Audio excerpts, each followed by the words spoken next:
Baik, kita mulai saja perkuliahan kita pada pagi hari ini. Bismillahirrahmanirrahim. Assalamualaikum warahmatullahi wabarakatuh. Waalaikumsalam warahmatullahi wabarakatuh. Selamat pagi dan salam sejahtera buat kita semua. Pertemuan kita hari ini yaitu terkait dengan topik pengukuran sektor publik, ya.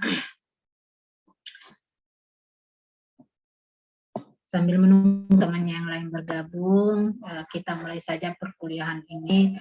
Ada beberapa topik utama yang akan kita bahas pada pertemuan kita hari ini. Yang pertama itu yang terkait dengan definisi kinerja dan pengukuran organisasi sektor publik.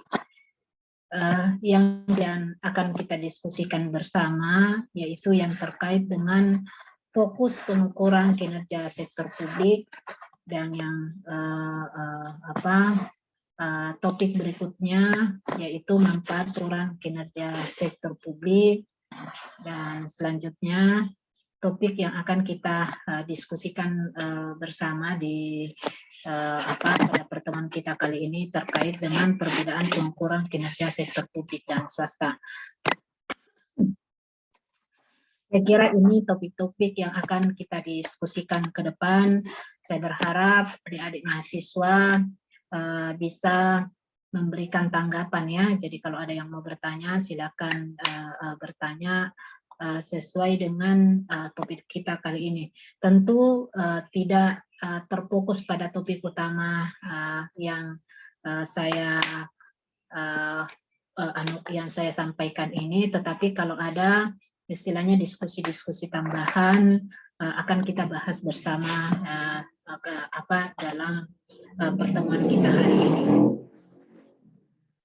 Baik, adik-adik, ada yang bisa kira-kira menyampaikan terkait dengan apa itu sih kinerja?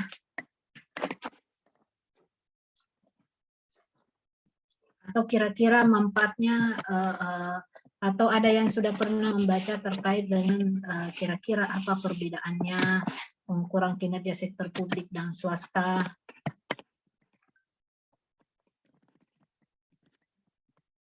Kalau tidak ada, baik kita bersama. Jadi definisi kinerja dan pengukuran kinerja bagi organisasi sektor publik itu tentu berbeda pengukuran kinerja di swasta, ya. Jadi kenapa itu berbeda? Karena sering kita pahami di diskusi-diskusi sebelumnya bahwa yang namanya organisasi sektor publik itu yang pertama yang harus kita pahami, organisasi sektor publik itu adalah tujuan pendiriannya itu berbeda dengan sektor swasta, sehingga pengukuran kinerjanya juga berbeda dengan organisasi-organisasi swasta. Kenapa itu berbeda? Di organisasi sektor publik, tujuan pendiriannya adalah semata-mata bagaimana jadi pengelolanya, ya, seperti pemerintah, organisasi-organisasi publik itu tujuan pendiriannya adalah bagaimana mensejahterakan masyarakatnya. Kalau seperti di organisasi pemerintahan, ya pemerintah hanya berpikir bagaimana supaya rakyat tersebut sejahtera, ya. Nah, di definisi kinerja atau performance ini itu sebenarnya memberikan gambaran, ya, gambaran kepada pemerintah daerah. Kalau ini kita mengukur kinerjanya pemerintah daerah terkait dengan tingkat pencapaian pelaksanaan suatu kegiatan atau program atau kebijakan yang dijalankan oleh pemerintah daerah. Apakah kebijakan tersebut sudah sesuai dengan sasaran atau tujuan dan misi organisasi yang tertuang dalam strategi planning suatu organisasi.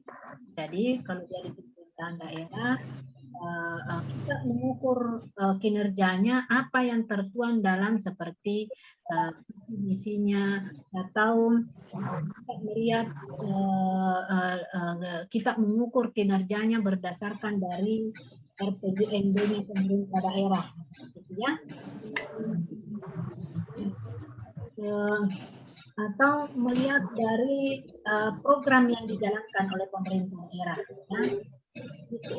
Seperti ada program di pemerintah daerah itu, ya kita ketahui bersama ada berapa program yang dijalankan seperti kesehatan gratis, ya, atau pendidikan gratis. Apakah program itu terlaksana dengan baik? Jadi mengukur kinerja itu bisa dilihat dari secara keseluruhan atau berdasarkan dengan tingkat keterlibatan program yang dijalankan, gitu ya.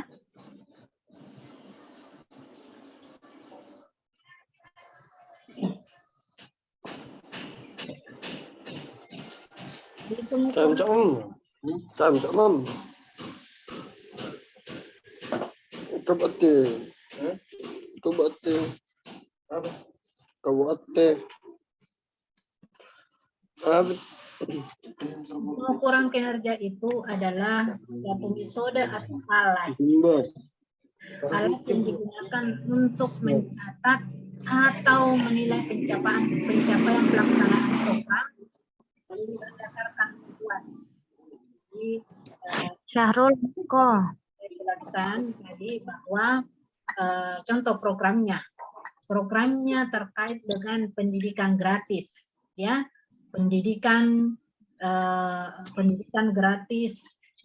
Tujuannya sebenarnya adalah bagaimana rakyat Indonesia atau penduduk Indonesia itu tidak ada lagi alasan untuk tidak menyekolahkan anaknya karena dia miskin, ya, karena ada program yang dijalankan oleh pemerintah itu yang terkait dengan pendidikan gratis sampai kuliah juga. Sekarang kan ada yang programnya pemerintah yaitu yang pemegang kartu KIP, ya dia bisa sekolah. Itu sebenarnya yang diukur.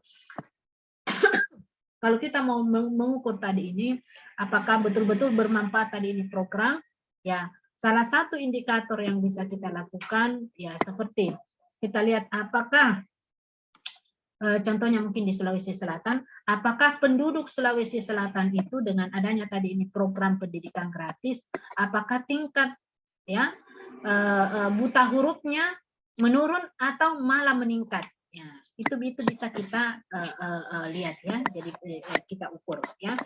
Nah, kalau seandainya tadi ini program yang dijalankan ini pendidikan gratis, kita sudah keluarkan anggaran begitu banyak untuk pendidikan gratis, ternyata ada fakta mungkin atau realitas di lapangan, ternyata penduduk miskin, ya, penduduk miskin itu masih belum mampu untuk bersekolah.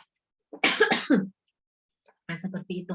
Nah, itu yang sebenarnya perlu kita ukur. Kalau seandainya tadi dengan adanya pendidikan gratis, ya, penduduk masyarakat atau Sulawesi Selatan itu tingkat buta hurufnya itu semakin tahun menurun, itu berarti dianggap bahwa kinerjanya bagus, ya, atau istilahnya program tersebut memang betul-betul sesuai dengan sasaran. Jangan sampai ada pendidikan gratis ternyata seperti yang diberikan itu adalah orang-orang yang mampu menengah ke atas, karena bisa jadi mungkin sasaran program itu keliru. Bisa jadi yang diberikan ini adalah karena tidak ada transparansi dan akuntabilitas, sehingga yang menerima tadi ini seperti beasiswa ternyata ada keluarga-keluarga pejabat saja yang menerima. Nah, itu. Sehingga tadi itu penting untuk kita melakukan pengukuran kinerja terkait dengan program-program yang dijalankan khususnya oleh pemerintah, ya. Karena ini adalah sebenarnya pemerintah itu adalah mengelola dana publik, ya. Bukan kepala daerah tidak mempunyai uang, ya. Yang mempunyai uang itu adalah publik atau masyarakat. Dari mana tadi bahwa masyarakat yang punya, masyarakat yang membayar pajak, membayar pajak dan disetorkan kepada negara atau di daerah. Nah, ada salah satu indikator atau sistem yang biasa digunakan untuk ya mengukur tadi pengukuran kinerja. Jadi sistem pengukuran kinerja di pemerintahan daerah itu biasa digunakan dengan sistem value for money, ya. Apa indikatornya kalau kita mau mengukur dengan kita menggunakan tadi sistem value for money? Yaitu indikator yang memberikan informasi kepada kita apakah anggaran atau dana yang dibelanjakan itu menghasilkan suatu nilai tertentu bagi masyarakatnya. Ya, apakah maksud saya anggaran ya, anggaran yang sudah digelontorkan oleh pemerintah, yang sudah dianggarkan oleh pemerintah itu bernilai bagi masyarakatnya tadi itu. Maksud saya tadi itu contohnya kalau diangkat bahwa itu bernilai bagi masyarakat, ya tadi itu kalau dia pendidikan gratis berarti ada penurunan tingkat buta huruf, ya buta huruf di Sulawesi Selatan kalau itu program dijalankan di Sulawesi Selatan. Indikator yang bisa kita gunakan seperti ekonomi, efisien dan efektif tadi itu. Ya, jangan sampai tadi itu dari sisi ekonominya kita sudah mengeluarkan anggaran, tetapi ya anggarannya terlalu besar, ternyata sasaran program ini tidak sampai betul-betul kepada masyarakat, tidak efisien, ya, kemudian tidak efektif, ya, salah sasaran. Bisa jadi tadi ini program-program pemerintah tadi ini ternyata hanya menyasar bagi orang-orang yang mungkin di kota saja, padahal ternyata seharusnya ini yang bisa menjadi kategori tadi mungkin pemegang KIP ini adalah yang masyarakat pedesaan. Mungkin di perkotaan itu tidak terlalu banyak, tapi di pedesaan seharusnya supaya ada istilahnya masyarakat bisa menyadari bahwa seperti tadi pendidikan itu penting, ya. Nah, sehingga tidak ada lagi istilahnya buta huruf, ya. Ada orang tidak kasih sekolah anaknya hanya karena tidak ada biaya pendidikan. Itu saya kira yang perlu yang dilakukan dalam hal tadi ini pengukuran kinerja. Jadi istilahnya biasanya itu inputnya bagaimana. Jadi input jangan hanya kita melihat bahwa oh pemerintah itu sudah mengeluarkan anggaran, tapi kira-kira manfaatnya ke masyarakat itu bagaimana, ya? Apakah memang ini bermanfaat untuk masyarakat? Sama dengan mungkin kesehatan gratis, ya, program BPJS sekarang semua dianjurkan untuk masuk mengambil program-program BPJS, ya. Nah itu, maksud saya kebijakan pemerintah ini harus betul-betul kita evaluasi. Dalam hal apa kita melakukan evaluasi tadi itu? Ya di pemerintah ada namanya pengukuran kinerja. Ya, program-program apa saja terkait dengan pendidikan, terkait dengan kesehatan, ya, semua itu supaya memang yang kita lihat sebenarnya walaupun sedikit anggaran yang dikeluarkan kepada pemerintah, tapi manfaatnya memang sangat bermanfaat kepada masyarakat, atau sebaliknya anggaran dikeluarkan oleh pemerintah itu besar, tetapi memang kelihatan di masyarakat bahwa itu bermanfaat untuk masyarakat. Karena yang selalu saya sampaikan bahwa pemerintah dalam membuat suatu program itu tidak boleh melihat bahwa oh kalau kayak saya pemerintah menganggarkan sekian miliar, sekian triliun ini nanti pemerintah akan rugi. Pemerintah tidak boleh berpikiran seperti itu karena apa? Yang seharusnya yang dipikirkan pemerintah itu adalah bagaimana tadi ini dana yang tidak dianggarkan oleh pemerintah itu akan bermanfaat kepada masyarakat, gitu ya. Nah, tetapi ya penting tadi itu ya karena keterbatasan anggaran, ya ada salah satu yang kita bisa lakukan untuk mengukur tadi kinerja itu dengan menggunakan value for money. Ya, indikatornya tadi bisa kita lihat dari sisi ekonomi. Ya bisa saja mungkin anggarannya kita bagi-bagi supaya bisa merata. Ya, ada keadilan. Ya, keadilan yang diberikan kepada seluruh masyarakat Indonesia. Ya, karena tadi kita harus lebih efisien karena keterbatasan anggaran. Ya. Itu saya kira. Sampai sini ada yang mau bertanya?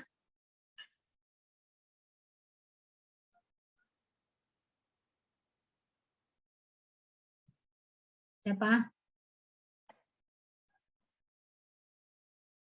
Sahrul, ada yang mau ditanyakan Sahrul?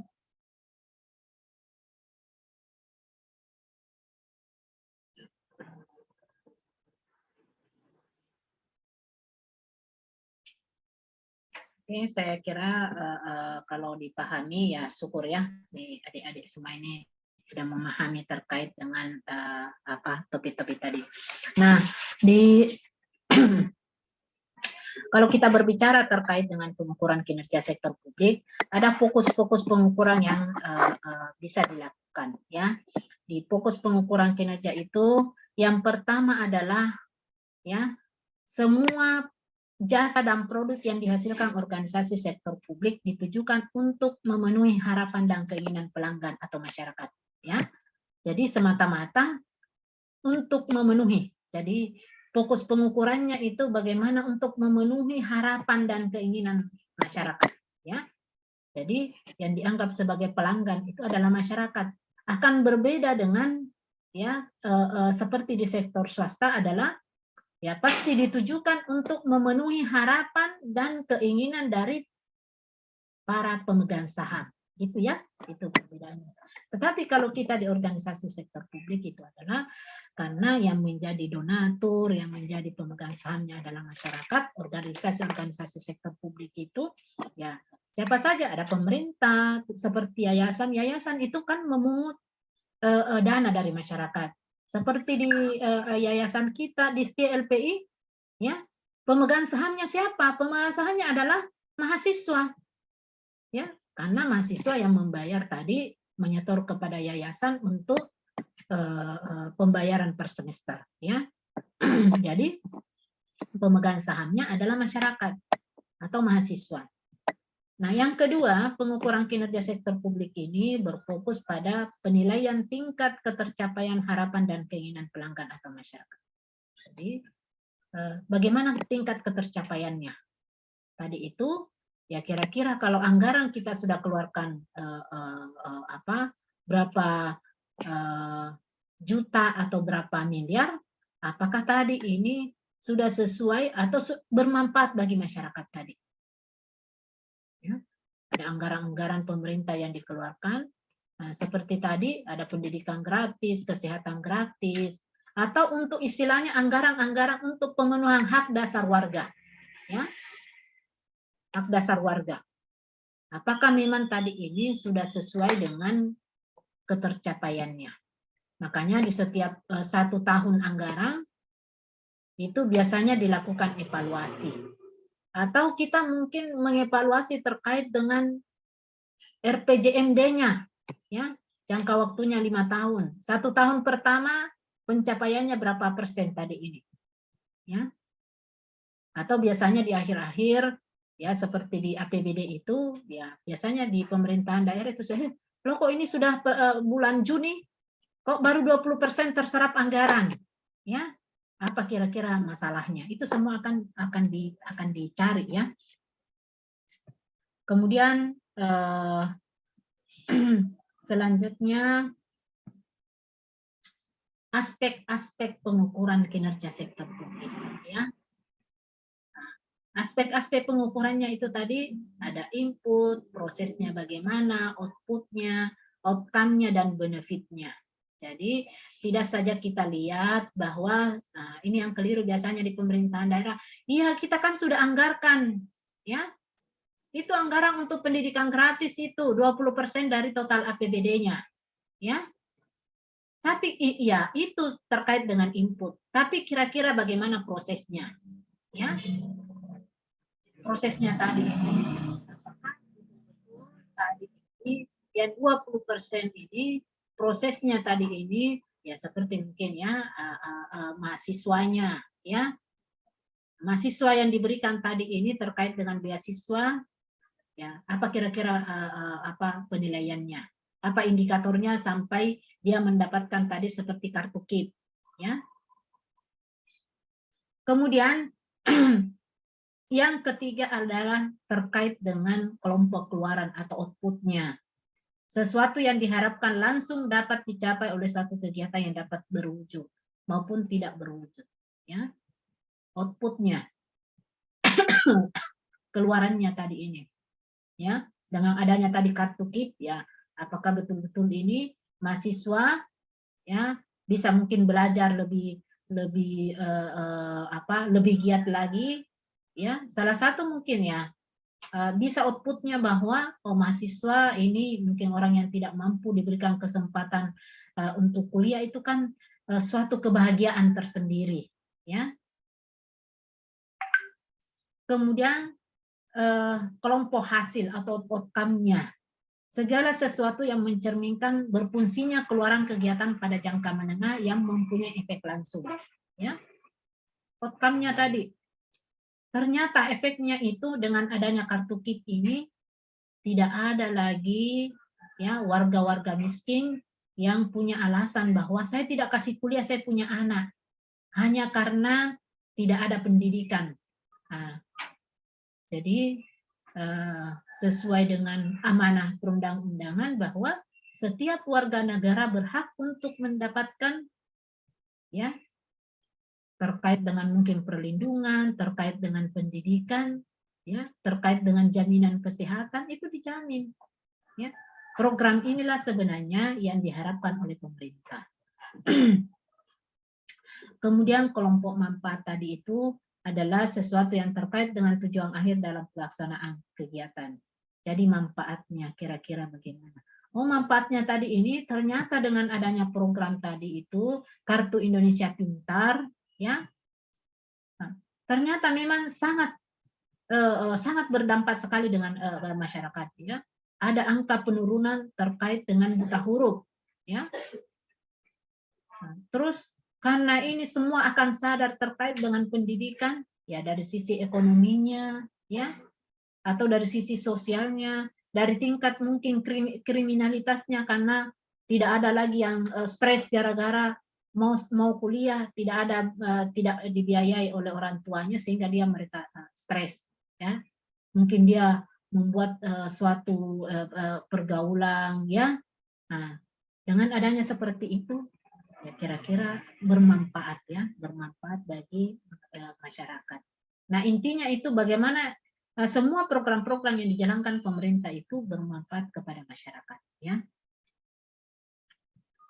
Kemudian kelompok dampaknya atau impact-nya adalah pengaruh yang ditimbulkan baik positif maupun negatif, ya.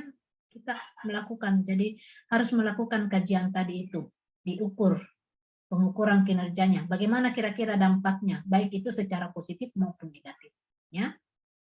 Seperti tadi pendidikan gratis atau kesehatan gratis, ya. Semua sekarang diharapkan untuk ya ikut BPJS, ya. Dampak positifnya kira-kira bagaimana dengan masyarakat, ya. Karena ini kayaknya keharusan. Terus dampak negatifnya bagaimana, ya. Kan ada pasti biasanya setiap program-program yang dijalankan pemerintah itu ya ada kalanya pasti ada yang istilahnya pro dan kontra, ada dampak positifnya dan ada dampak negatifnya. Bagi orang-orang miskin, ya istilahnya begitu begitu dia sakit dan dia dapat mungkin istilahnya klaim dari BPJS itu, ya itu pasti sangat berdampak positif. Tapi mungkin bagi ada orang golongan-golongan ini saya bayar terus tiap bulan tapi saya tidak pernah gunakan, ya. Terus kenapa kok pemerintah tidak memberikan bahwa yang mungkin keanggotannya sudah sekian tahun, ya, kalau dia tidak pernah mengklaim terkait dengan kesehatan minimal mungkin ada pengembalian atau reward, mungkin itu perlu menjadi catatan bagi pemerintah. Oh kita berikan mungkin reward, ya. Kalau dia 5 tahun keanggotannya tidak pernah dia klaim dia punya BPJS-nya, mungkin 10% dikembalikan, ya, kepada pemegang kartu BPJS tadi ini, ya. Nah, tapi kalau dianggap bahwa ya itu kesempatan untuk mensubsidi yang lain, ya itu berbeda lagi. Tapi ya minimal mungkin karena ini dananya juga besar, ya mungkin harus supaya kedua-duanya bisa istilahnya bisa mendapat juga manfaatnya. Karena anggaplah ini mungkin yang tidak pernah mengklaim BPJS-nya itu istilahnya menanamkan saham, ya. Nah, seperti itu mungkin yang terkait dengan aspek-aspek pengukuran kinerja, berarti harus kita lihat tadi inputnya, prosesnya, output, outcome-nya, benefit-nya, dan impact-nya. Itu yang selalu seharusnya diperhatikan pada saat kita membuat program-program ya, khususnya di sektor publik. Oke, baik. Sampai sini ada yang mau ditanyakan? Saya, Bu. Ya, siapa ini? Ya, silakan. Elvis Pranata.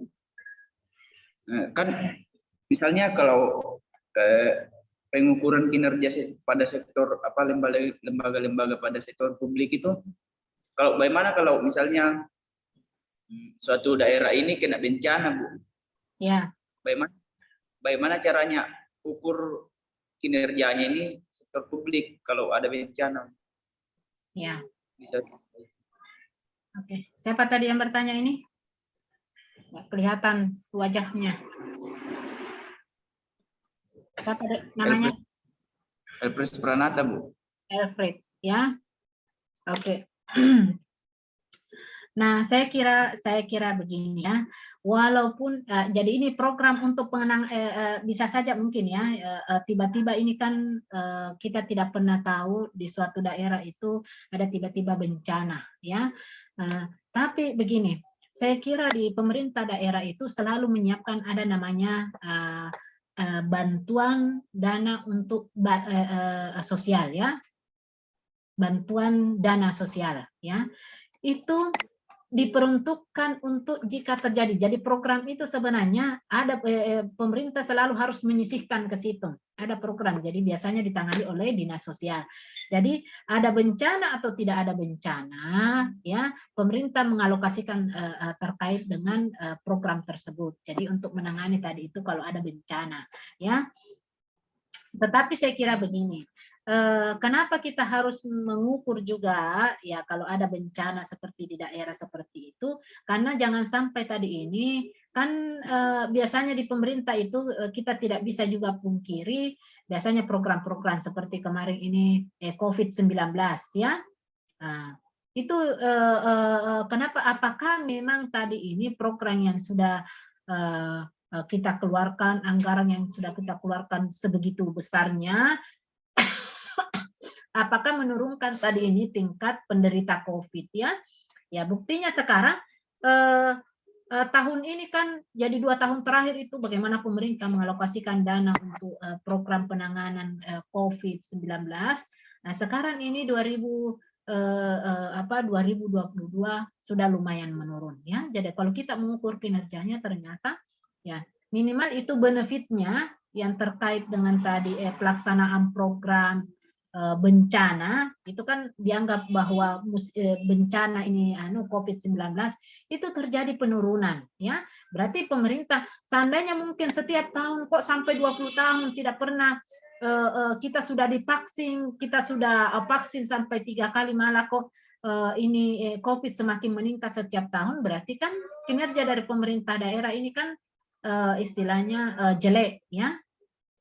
Nah, seperti itu Elfred. Jadi, jangan kita berlindung di bawah bencana bahwa oh kalau sudah terjadi bencana seperti ini tidak perlu kita ukur ya. Harus kita ukur bagaimana tadi indikator untuk pengukurannya tadi ini.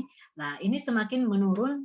Nah, itu bisa kita lihat bahwa oh semakin menurun tadi tingkat anunya. Kalau kemarin ada level 1, level 2, level 3, level 4 ya.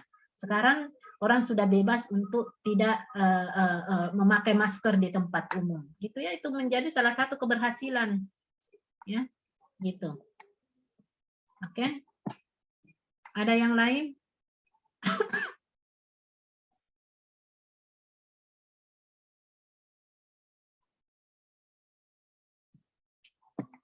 Oke, Ibu lanjut ya.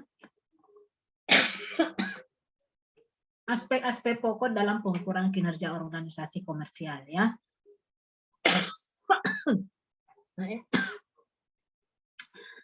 Nah, tadi kalau kita melihat ya, jadi organisasi di organisasi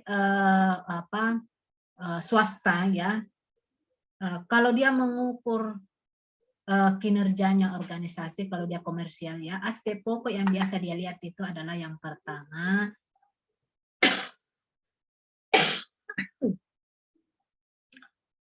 sumber dayanya dia mengukur dari sumber daya. Kalau kita di organisasi sektor publik itu adalah inputnya, berapa alokasi anggaran yang disiapkan oleh pemerintah. Kalau dia di di sektor swasta, seperti sumber dayanya biasanya seperti biaya. Misalnya biaya produksi, biaya pemasaran, biaya pelayanan, ya, biaya yang berhubungan dengan persediaan, biaya distribusi dan sebagainya.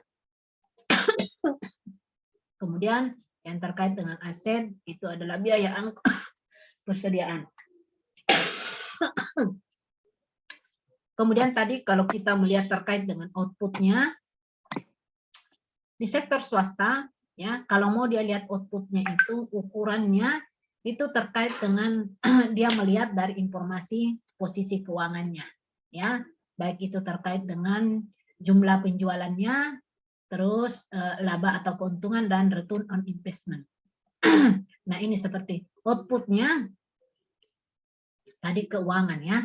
Kalau dia di sektor swasta itu, nah, dia tidak melihat bahwa berapa keuntungan saya kalau saya mengeluarkan tadi itu anggaran atau biaya, ya, di sektor swasta biaya.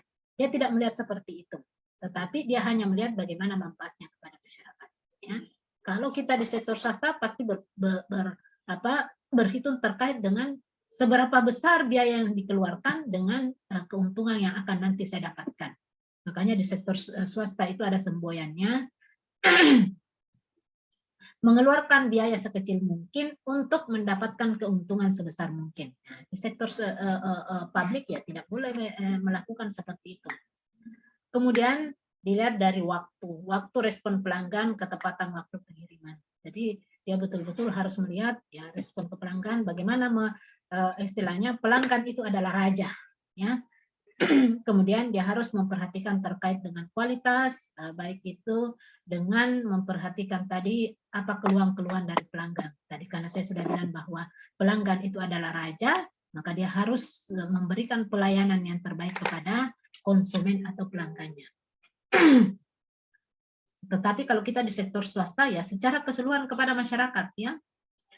Nah, kemudian yang aspek yang pokok yang di dalam pengukuran kinerja bagi organisasi komersial yaitu seperti dia harus fleksibilitas, ya, fleksibilitas volume, jadi kemampuan merespon perubahan permintaan. Ya. Nah, itu biasanya akan berbeda dengan kita di sektor swasta. Kenapa kita di sektor swasta? Karena semua kebijakan apapun yang akan dijalankan, program-program yang akan dijalankan itu harus berdasarkan aturan. Jadi tidak bisa langsung, ya kecuali mungkin bencana alam, ya kalau dianggap itu bencana alam ini harus segera ditangani, ya masih bisa dilakukan seperti itu. Tetapi kalau hanya untuk hal yang lain, ya ada mungkin keluhan-keluhan dari masyarakat, ya tidak bisa serta-merta pemerintah harus langsung, ya tidak akan berbeda dengan sektor swasta. Begitu ada keluhan pelanggan, ya mungkin keluhannya pagi bisa sore langsung mungkin ada dilakukan rapat, ya rapat kepada mungkin bagian pemasaran, ya untuk mengambil suatu tindakan, ya. Kemudian fleksibilitas pengiriman, tingkat kecepatan atau pengiriman.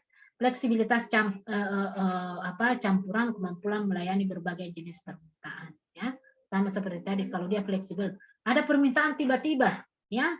Seperti kemarin waktu dia COVID, walaupun ini hanya perusahaan dulunya adalah dia hanya memproduksi mungkin baju kaos, tiba-tiba dengan adanya COVID kemarin ini, tiba-tiba dia merubah, ya, karena dia melayani permintaan tadi ini. Permintaannya apa? Ya, kemarin itu kan banyak, biar kain penjahit-penjahit sudah bikin masker, ya, untuk memenuhi tadi permintaan. Jadi dia bisa lebih fleksibel. Kalau kita di pemerintahan daerah, ya harus melalui tadi itu ada lagi proses tender, ya, tender penyediaan barang dan jasa. Siapa perusahaan yang akan menangani, ya. Kemudian selanjutnya cakupan pengukuran kinerja sektor publik. Yang pertama yang itu kebijakan, ya, untuk membantu pembuatan maupun pengimplementasian kebijakan. Yang kedua perencanaan dan penganggaran. Yang ketiga kualitas dan atau quality. Yang mana dimaksud dengan kebijakan, ya itu biasa diukur juga pengukuran kebijakan terkait dengan peraturan perundang-undangan, ya. Karena saya bilang setiap program apapun yang dijalankan itu di sektor publik, baik itu seperti di tingkat desa atau di pemerintahan daerah atau organisasi-organisasi partai politik, itu payung hukumnya harus ada, ya. Sehingga tadi ini harus ada kebijakan. Tidak bisa menjalankan bahwa iya, yang kemarin waktu ada kebijakan bahwa program pendidikan gratis itu ada payung hukumnya terkait dengan undang-undang yang terkait dengan program-program pendidikan. Ya, sama kemarin yang terkait dengan COVID-19 bahwa itu anggaran untuk terkait dengan COVID-19 tidak perlu dipertanggungjawabkan, itu sudah digodok terkait dengan aturan perundang-undangannya. Ya, jadi itu harus ada kebijakan. Nah, itulah yang saya bilang tadi itu, pada saat pengukuran kinerja atau mungkin pada saat dia audit, yang pertama yang harus kita lihat itu terkait dengan kebijakannya atau polisinya. Kenapa saya bilang itu? Karena disitulah biasanya orang mungkin pejabat daerah itu korupsi, dianggap bahwa dia korupsi, bisa saja korupsinya bukan karena dia mengambil uang, tetapi karena ada kebijakan yang dia langgar, melampaui dari kewenangan yang diberikan, gitu ya. Yang kedua terkait dengan perencanaan dan penganggaran atau planning and budgeting, ya. Di perencanaan tadi ini apakah sudah sesuai dengan tahapannya, ya. Seperti tadi ini mungkin pada saat ada program pembangunan jalanan, ya, ketentuan terkait dengan perundang-undangan bahwa di atas 100 juta itu harus melalui tender, ya. Proyek-proyek yang akan dikerjakan di atas 100 juta itu harus melalui tender. Yang di bawah dari 100 juta itu bisa dilakukan dengan cara penunjukan langsung. Nah, atau apakah perencanaan itu sudah betul-betul dari kebutuhan dari masyarakat? Dibuktikan dengan ada dokumen-dokumen perencanaan atau ada usulan-usulan dari masyarakat, ya, gitu.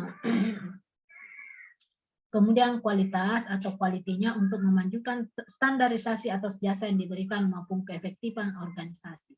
Jadi seperti yang terkait dengan bagaimana pelayanan kesehatan, ya, harus ada standar yang dilakukan kepada warga masyarakat, ya, standar pelayanannya. Sama seperti kalau ada puskesmas, ya, standar pelayanan yang diberikan adalah di setiap puskesmas tersebut, ya, harus ada dokternya, ya, seperti itu. Jadi harus ada cakupan-cakupan pengukuran kinerja organisasi sektor publik, ya, bukan dilihat dari seperti tadi di swasta itu, ya yang penting kita lihat dari biayanya berapa, yang terus keuntungannya kira-kira bagaimana.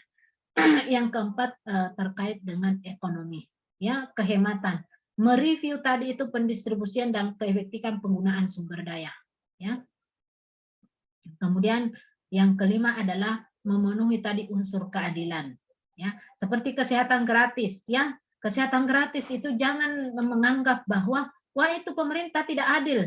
Kenapa dianggap tidak adil? Karena kok tidak semua orang diberikan. Saya juga kan warga negara, ya. Jadi keadilan itu bukan dilihat bahwa semua harus merata. Keadilan itu dilihat apakah betul-betul orang tersebut berhak untuk mendapatkannya. Ya, sama mungkin di keluarga, ya, adik-adik. Jadi jangan bilang bahwa orang tua saya tidak adil, ya. Saya kakak saya dikasih jajan, yang kuliah dikasih jajan 100.000, ya. Nah, terus yang masih SMA hanya dikasih 50.000, ya. Itu sebenarnya sudah adil karena sesuai dengan kebutuhannya. Sama juga di pemerintahan daerah, ya. Keadilan itu berdasarkan dengan kebutuhan. Ya, yang membutuhkan tadi itu pendidikan gratis adalah betul-betul adalah orang miskin, orang yang tidak mampu, ya. Jadi jangan orang-orang yang Anda merasa adalah orang mampu mau juga mengambil tadi ini pendidikan gratis beasiswa, sama artinya Anda adalah merampas haknya orang miskin, gitu ya. Jadi kita harus punya kesadaran.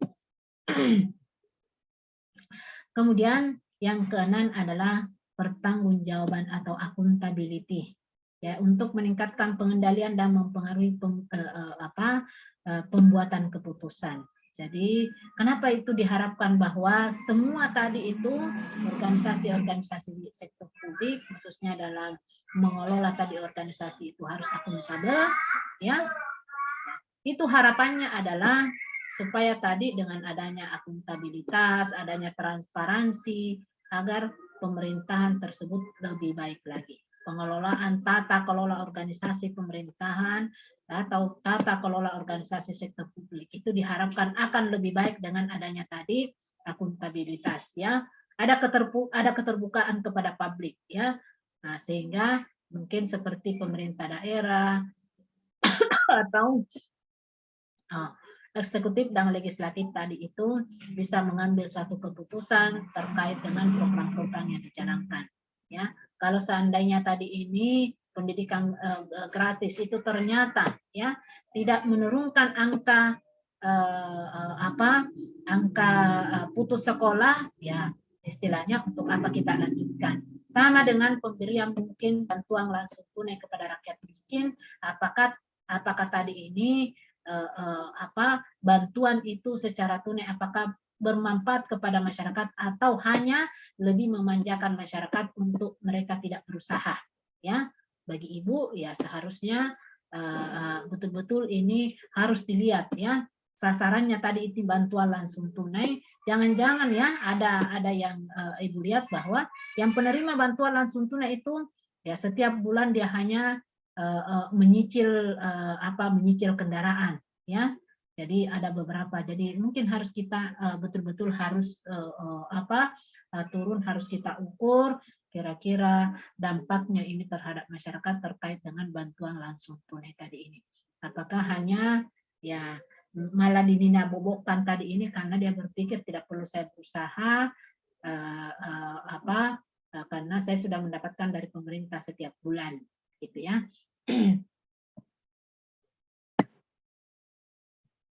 Nah, selanjutnya manfaat pengukuran kinerja sektor publik, ya. Itu bisa memastikan pemahaman para pelaksana akan ukuran yang digunakan untuk pencapaian kinerja. Jadi yang kedua bisa memastikan tercapainya kinerja yang telah disepakati, dan yang keempat bisa memberikan penghargaan dan hukuman yang objektif atas prestasi pelaksana yang telah diukur sesuai dengan sistem pengukuran kinerja yang telah disepakati. Jadi sebenarnya manfaat pengukuran kinerja sektor publik ini juga salah satu sebenarnya adalah reward dan punishment. Kenapa saya bilang memberikan reward, ya? Salah satu biasanya di pemerintah daerah.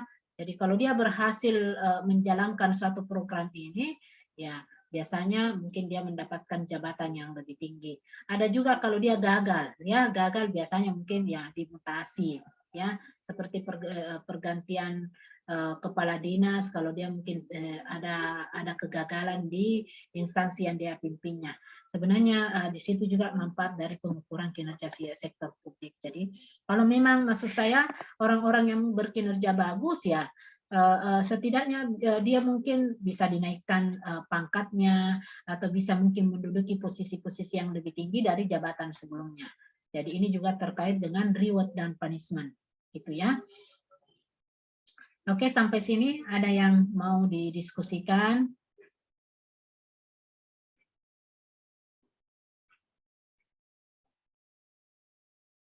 Ya, kalau tidak ada, Ibu lanjut terkait dengan pengukuran manfaatnya tadi ini sebenarnya sebagai menjadi alat komunikasi, ya, jadi komunikasi antar bawahan dan pimpinan, ya, untuk memperbaiki kinerja organisasi.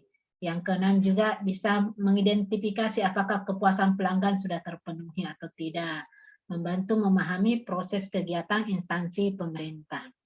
Nah, itu saya kira yang terkait dengan manfaat pengukuran kinerja. Nah, ini yang terakhir topik yang akan Ibu sampaikan terkait dengan perbedaan pengukuran kinerja sektor publik dan sektor bisnis, ya. Pada organisasi bisnis, ya, kinerja penyelenggaranya dapat dilakukan dengan menilai variabel, ya, variabel keuangan. Misalnya solvabilitasnya, rentabilitasnya, return on investment. Kenapa saya bilang tadi ini? Nah, itulah yang saya bilang tadi. Salah satu indikator di sektor swasta untuk menilai apakah manajer atau direktur tadi berhasil atau tidak itu salah satu dilihat dari laporan keuangannya, ya, laporan keuangannya. Salah satu yang paling utama biasanya yang dia bisa lihat itu dianggap bahwa kinerjanya bagus organisasi tersebut jika labanya meningkat setiap tahun. Makanya di sektor swasta itu ada namanya laporan keuangan khususnya yang terkait dengan laporan laba rugi. Ya, kenapa di sektor publik tidak ada laporan keuangannya itu laporan laba rugi? Ya, salah satu tadi karena perbedaan utamanya, perbedaan pendiriannya itu organisasi sektor publik tidak untuk mendapatkan laba. Ya, tetapi bagaimana organisasi tersebut bisa bermanfaat kepada masyarakat. Jadi kepentingan yang dilakukan adalah kepentingan masyarakat. Berbeda dengan sektor swasta, tujuan pendiriannya adalah untuk mendapatkan laba dan untuk meningkatkan tadi ya para pemilik saham ya, para pemilik dari perusahaan tersebut. Kemudian pada organisasi sektor publik, pengukuran keberhasilannya lebih kompleks ya, terdiri dari variabel keuangan dan non keuangan.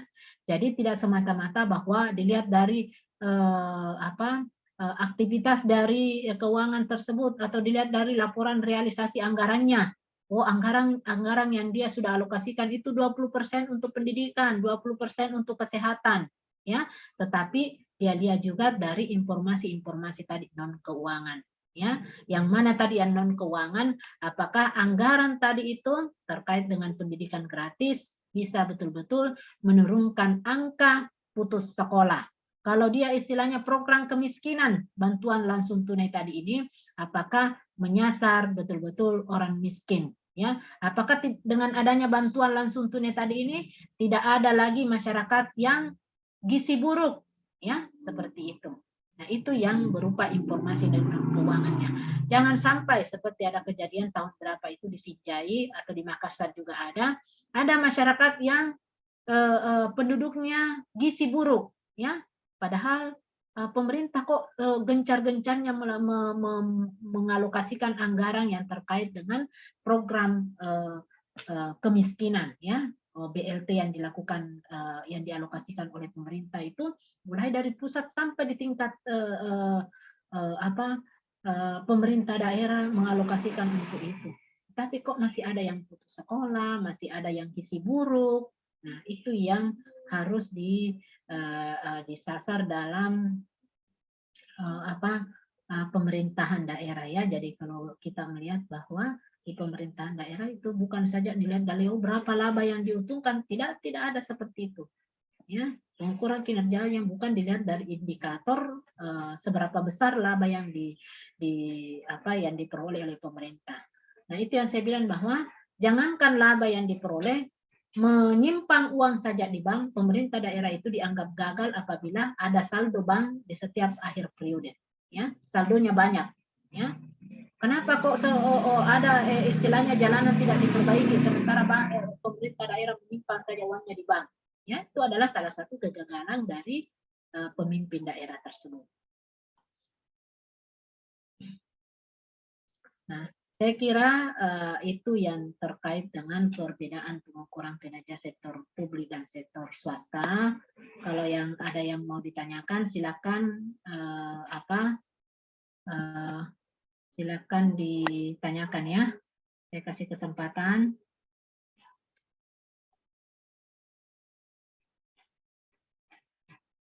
Sudah paham semua? Ya, kalau sudah paham semua terkait dengan materi kita pada hari ini, ya. Kalau tidak ada yang bertanya, ya, saya kira kalau tidak ada yang bertanya, Ibu akhiri perkuliahan kita pada pagi hari ini dengan ucapan hamdalah, alhamdulillahirrabbilalamin. Assalamualaikum warahmatullahi wabarakatuh. Waalaikumsalam. Waalaikumsalam warahmatullahi wabarakatuh.